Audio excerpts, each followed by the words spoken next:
प्रयागराज के माघ मेले से शुरू हुआ एक धार्मिक आंदोलन अब धीरे धीरे सियासी बहस का रूप लेता जा रहा है। ज्योतिषपीठ के शंकराचार्य स्वामी अभिमुक्तेश्वरानंद सरस्वती द्वारा शुरू किए गए अनशन को लेकर देश के अलग अलग हिस्सों में प्रतिक्रियाएं सामने आ रही हैं। इसी कड़ी में राजस्थान की राजधानी जयपुर में इस मुद्दे को लेकर उबाल देखने को मिला है, जहां शंकराचार्य के समर्थन में उत्तर प्रदेश की योगी आदित्यनाथ सरकार के खिलाफ विरोध सड़कों पर देखने को मिला है। जी हाँ, जयपुर में ये प्रदर्शन गौ संस्था के जुड़े लोगों के नेतृत्व में हुआ है, जहां बड़ी संख्या में प्रदर्शनकारी चांदपोल इलाके स्थित हनुमान जी के मंदिर के बाहर लोग एकत्र हुए और वहां से कलेक्ट्रेट तक मार्च निकाला। इस प्रदर्शन में महिलाओं की भी बड़ी भागीदारी देखने को मिली। प्रदर्शनियों ने हाथों में तख्तियां लेकर शंकराचार्य का अपमान नहीं सहेगा हिंदुस्तान और योगी सरकार हाय हाय के जैसे नारे लगाए। जगत गुरु शंकराचार्य जी को सम्मान स्नान कराया जाए, उनके साथ किए गए दुर्व्यवहार के लिए माफी मांगी जाए। बिल्कुल, हमें हमारे सनातन धर्म के गुरु जी का ही अपमान हो गया तो हम हिंदू कहाँ से सुरक्षित है। ऐसे तो कहते हैं योगी सरकार के अंदर सब लोग हिंदू सुरक्षित है और मतलब ये है और वो है, लेकिन हमारे जब गुरु का ही अपमान करते तो हम हिंदू सुरक्षित कहाँ से बचे। आपको बता दें कि पूरा मामला आखिर है क्या। दरअसल शंकराचार्य स्वामी अभिमुक्तेश्वरानंद सरस्वती प्रयागराज के माघ मेले में अनशन पर बैठे हैं। उनकी ये मांग है कि गौमाता को राष्ट्रमाता का दर्जा दिया जाए और गौ संरक्षक को लेकर केंद्र व राज्य सरकारें ठोस कदम उठाएं। उनका आरोप है कि सरकारें केवल भाषणों में गौरक्षा की बात करती हैं, जबकि जमीनी स्तर पर स्थिति लगातार खराब होती नजर आ रही है। शंकराचार्य के समर्थकों का कहना है कि गौमाता हिंदू समाज की आस्था का केंद्र है और उन्हें संवैधानिक व कानूनी रूप से विशेष दर्जा मिलना चाहिए। इसी मांग को लेकर शंकराचार्य अनशन कर रहे हैं।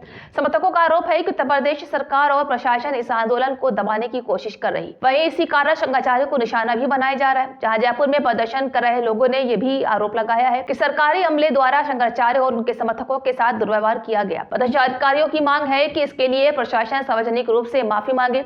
उनका कहना है कि एक धर्मगुरु जो शांतिपूर्ण तरीके से अपनी मांग रख रहे हैं, उनके साथ ऐसे व्यवहार लोकतंत्र और धार्मिक स्वतंत्रता के खिलाफ है। प्रदर्शनकारियों का कहना है कि ये सिर्फ एक व्यक्ति का मामला नहीं, बल्कि ये गौमाता के सम्मान और सनातन परंपरा की रक्षा से जुड़ा हुआ सवाल है। उनका आरोप है कि जब भी कोई संत या धर्मगुरु गौरक्षा की बात करता है तो उसे या तो नजरअंदाज किया जाता है या फिर दबाने की कोशिश की जाती है। हालांकि जयपुर में हुआ प्रदर्शन पूरी तरह शांतिपूर्ण रहा, लेकिन अचानक आई बारिश की वजह से मार्च प्रभावित हुआ और प्रदर्शन को बीच में ही रोकना पड़ा। इसके बावजूद प्रदर्शनकारियों ने प्रशासन को ज्ञापन सौंपने की कोशिश की और चेतावनी दी है कि अगर शंकराचार्यों की मांगों पर ध्यान नहीं दिया गया तो आंदोलन और तेज किया जाएगा। इस पूरे घटनाक्रम के बाद ये सवाल उठने लगे हैं कि क्या योगी सरकार राजनीति दबाव में आ सकता है। योगी सरकार की पहचान एक सख्त प्रशासन और हिंदुत्व समर्थन सरकार के रूप में रही है। ऐसे में जब शंकराचार्य जैसे बड़े धर्मगुरु सरकार के खिलाफ अनशन पर बैठे हो और उनके समर्थन में देश के अलग अलग हिस्सों में प्रदर्शन हो रहे हो, तो इसका असर जन भावनाओं पर पड़ना तय माना जा रहा है। वही सरकार के आलोचकों का कहना है कि संत समाज और धर्म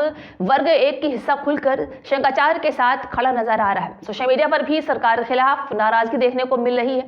लोगों का कहना है कि अगर सरकार वास्तव में गौरक्षा और सनातन परंपरा की समर्थक है तो उसे संतों की बात सुननी चाहिए। वहीं विपक्षी दल इस मुद्दे को लेकर सरकार को घेरने के एक बड़े मौके के रूप में देख रहे हैं। विपक्ष का आरोप है कि योगी सरकार एक और धर्म और संस्कृति की बात करती है, लेकिन दूसरी ओर संतों की आवाज को अनसुना कर रही है। विपक्ष इसे सरकार की दोहरी नीति बता रहा है। तो वही सरकार और उसके समर्थक का कहना है कि योगी सरकार पहले से ही गौ संरक्षक के लिए कई योजनाएं और कानून लागू कर चुकी है। उनका तर्क है कि कानून और व्यवस्था से किसी भी कीमत पर समझौता नहीं किया जा सकता, चाहे सामने कोई भी हो।